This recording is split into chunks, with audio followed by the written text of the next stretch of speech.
21st July, Invicta FC 30 has a title on the line. It's up for grabs. It's almost like the WWE with the ladders match with the ladder at the with the belt at the top, and one person gets hold of it. Kinda. Thank you very much for joining me, Miss Frey. Thank you so much for coming on, and I just want to say I'm very much looking forward to this fight. Did a bit of research on both of your fights again, refreshed myself because I've watched your fights previously in Invicta, but I've jumped back on again. Loving this matchup. You yourself, when you get challenges in fights in life, you must be pretty excited to see this matchup because she's a game. She's a legit girl. Yeah, and I feel like this road to the title has been so much longer than what I expected. I originally fought Ayaka for the title almost 2 years ago, so this road has been much longer than I anticipated. There have been a lot more detours and obstacles than what I expected, so I'm ready to get my title shot again. Yes, so you like you said, you had obstacles and stuff because you obviously fought outside Invicta and you've been traveling as well. You're not just staying at home. Let's talk about the traveling. Iceland. Can we talk about Iceland? Tell me about your experience there because I saw the little video clip. I thought it looked awesome. I saw that a little while back. How was all that? Because you're a bit of a traveller. Iceland was a blast. The first time we went, it was, kind of as tourists. It was just like right after I fought, so, or maybe right after I was supposed to fight. My fight got canceled. Yeah. So the first time we went, it was just as tourists, but we hooked up with Suna, David's daughter, who also fights for Invicta, and swung by their gym for a bit and, developed a pretty good friendship. And so, like, later in the year, which was almost a year ago now, last July when I was fighting Ashley Cummins, it just so happened that the way things worked, everybody was injured. There were a lot of people out of the gym, and it was pretty sparse trying to find training partners. And so I ended up making a last-minute decision to fly out to Iceland, and I spent maybe like 10, 11, 12 days out in Iceland. So it was good because like Joanne Calderwood was there finishing up her camp, and Suna was there, and she was fighting on the same card as me, so it was good having, the three of us, kind of with the same mindset going in camp. Yeah, it looked awesome. The facilities look great. It's a heck of a gym we got going on down there. Yeah, that place is incredible, Mjolnir. It's probably, I would say, by far the nicest facility I've ever been in. Yeah, well, I'll tell you what, Gunny's there as well, isn't he? I saw his face pop up there. The most laid-back man I think has ever existed. Met him a couple times. He's so relaxed. For sure. He was actually in camp as well. He and Joanne were both fighting on the UFC Glasgow card. Yes, I was there. I was up there. I watched that card. Now, like you say, you were in Finland. You travel around. Is this just part of your life? You like to go to different places, and when you go there, do you try to look for gyms with different fighters and just take something from there? Or when you're traveling, are you just, like you say, a tourist absorbing culture? Honestly, whenever I travel, it's more of a vacation for me, because usually I try to plan it for like right after I fight, so it's kind of a way to unplug and just kind of de-stress.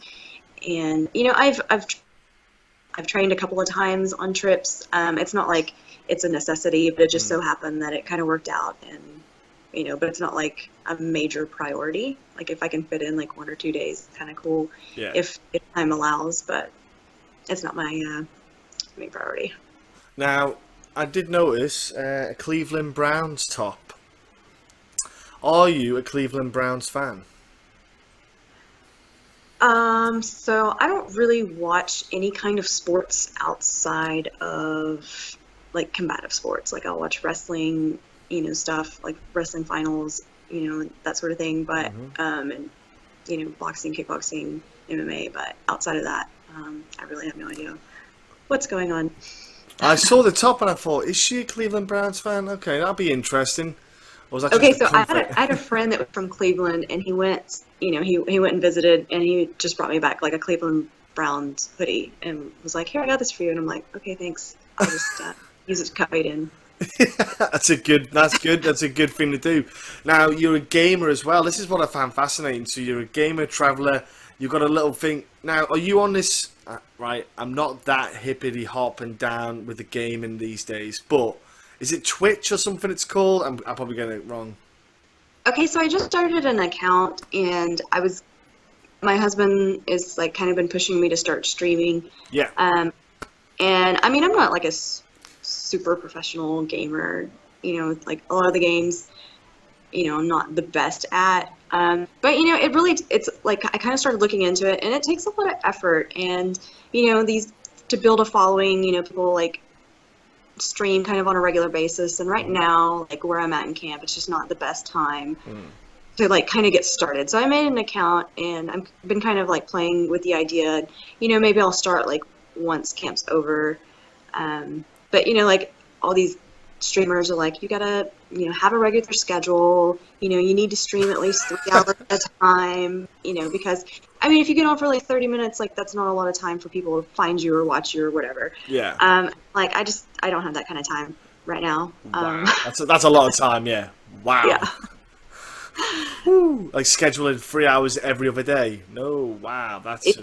I'm like, I can't do that right now. I mean, it would be kind of a fun thing just to interact with people. Like, I'm not looking to be like a professional Twitch streamer or whatever, but yeah. And what kind of games do you like to play then? Is there any particular ones? I've been playing the Dark Souls series or Souls games, and there's like Dark Souls, Demon Souls, Dark Souls 3. I'm on the third one right now. I'm kind of at a like rage quitting every day, so.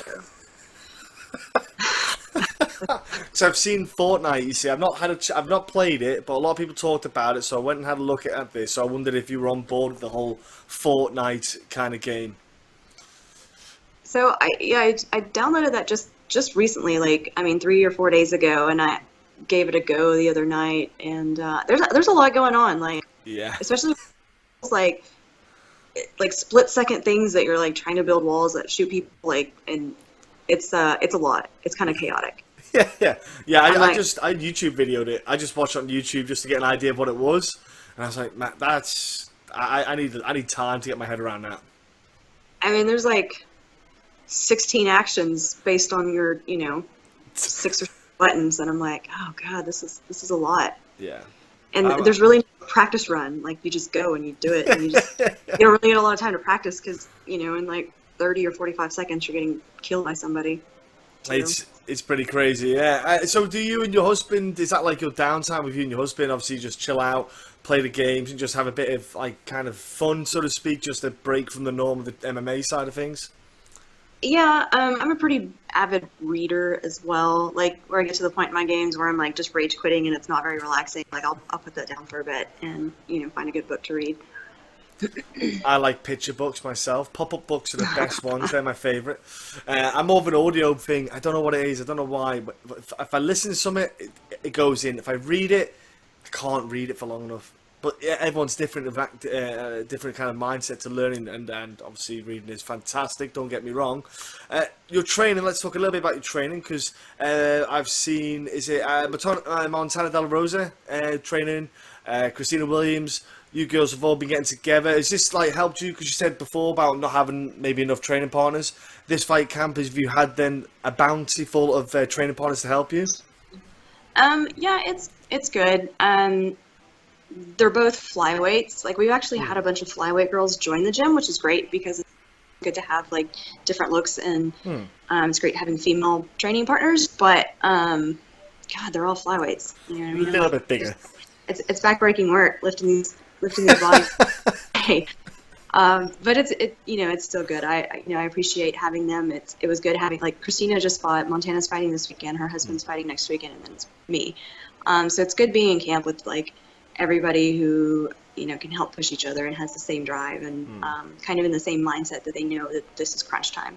Yeah, definitely. When you're all riding that kind of momentum together to get ready for the camp, it's completely different. Especially if you're in a fight camp on your own, and no one in the gym at the time's got a fight. They're just not willing to go that. Your teammates just like, yeah, I'm all right. I'll tap early. I'll And like, yeah, I'll be okay, whatever. Yeah, exactly. Yeah, it does. You do sometimes. You do need it. I think it is vital if you have someone else either around the same time fighting. But your opponent, like Minna, she's like I say, she's a game competitor, legit skills. Have you researched it yourself? Do you obviously do you do it yourself, or do you let just your coaches do everything for you? What kind of fighter are you? I was actually watching the event that she debuted on, and I thought she had a good debut. I'm not like a huge person who watches film. I kind of leave that up to my coaches because I think that I kind of get some, like, I don't want to get things stuck in my head, like I'm just waiting for this to happen or I'm expecting this. Yeah. You know, because people change all the time. So like I'll watch a fight or two just to get an idea of like their pace, their pressure, their cage presence. And then after that, you know, I just let my coaches kind of look out for tendencies that, you know, they see. Yeah, absolutely. No, I honestly, each fight is different. Some people are obsessed with it, but I did it at first myself. When I first started, I just sat there and obsessed with my first ever opponent. I was like, yeah, watching too much footage, like you say, and then I was fine knowing the fight, but then I learned in time just to watch a little bit. That's what he looks like. That'll do me. Right, okay. That's what I'm going up against.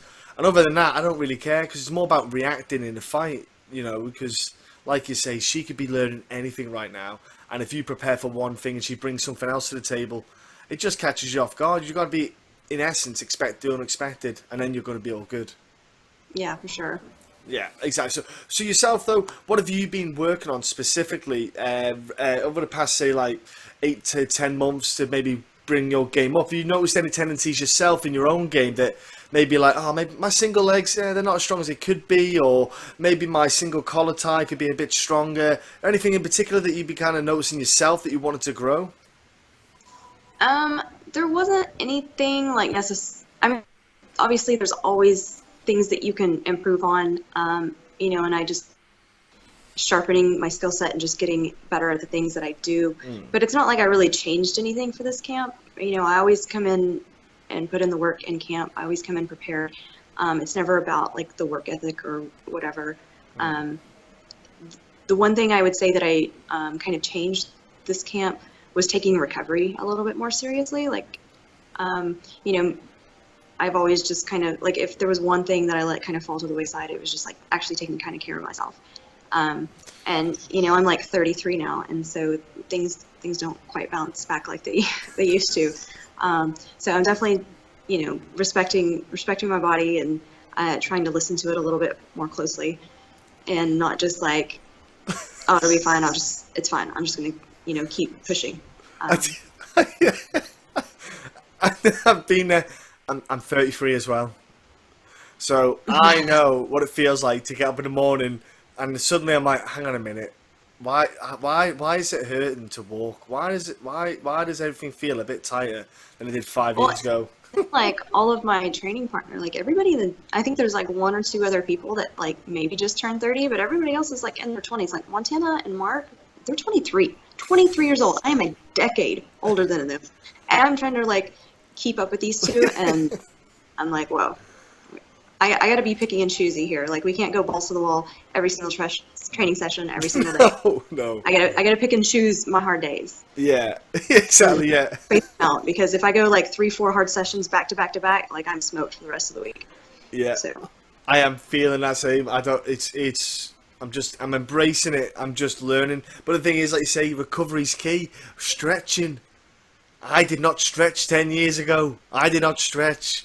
I went, it's a bit sore, I know what I'll do. I'll sit down and do nothing for a day or two, and I'll just go back and do some training, and I'll be fine. Just, if I could slap myself 10 years ago, I would slap myself with I'd get a DeLorean and go back and find myself again, and honestly. Absolutely. I've taken up hot yoga, I've done all sorts just to try and help my body now, and I feel like it's a bit too late. Not even any oil will help me anyway, but look, have you got any holiday planned for after this fight, though? Not just yet. Like, my husband took a head coaching position, and so he kind of oversees everybody. So it's no longer kind of just around my schedule. So now we kind of selfish of him, eh? Yeah. So like, if we do any traveling now, it's very last minute. Like we have to make sure that nobody else is in camp, nobody has a fight coming up. So we're just kind of waiting to see, like, because we actually have like 7 or 8 fighting in the next couple of weeks. So like, let's just get everybody knocked out, like taken care of, and then we can look and see like how much time we have and what we can do. Yeah, I was gonna say that's a busy schedule. Wow. Yeah. But it's good. It's a good vibe then. Lots of positivity in the gym, lots of focus. Okay, so before I let you go, can you let everyone at home know how they can jump online, social media, give you a follow, and join you before this title fight? So I have a Facebook athlete page that I try to keep updated. I'm on Twitter at LittleRue12, and then I'm on Instagram at Jinh Yu Frey, and that's probably like my most active account and the easiest way to like get a hold of me or interact with me or whatever. So those are the 3 major ways to follow. So jump on one of those 3 people, and someone will have one of the 3. And what about your sponsors? Because they are a huge part of Fight Camp. And who's been helping you out? Like 2 of my major ones are Victory Beef and On It. Like they've had my back probably from the beginning, always making sure that I have everything that I need, and just sticking with me through the highs and the lows. Oh, was that big box of like meats that you posted on Instagram? Yeah. Oh gosh. Oh. If there was like a jealous, instead of a heart, a jealous little button, I would have pressed that. That looked fantastic. God, I was hungry when I saw that. And what about then, last but not least, you suppose you could mention your husband and obviously the dogs. Anyone you want to give shout out to and give thanks on the Fight Camp? Just every person that's on my team, my coaches, my training partners, everybody's pretty instrumental. Like I may get in there by myself, but it's definitely a team effort. 100% it is a team effort. Look, thank you so much for your time. Have a great end to your Fight Camp. Enjoy yourself. That's what it's all about, isn't it, at the end of the day? If you're not enjoying it, you shouldn't be doing it. And after you finish, I hope you guys go on another bit of a miraculous adventure on lastminute.com somewhere in the world and enjoy yourselves, okay? All right, thank you.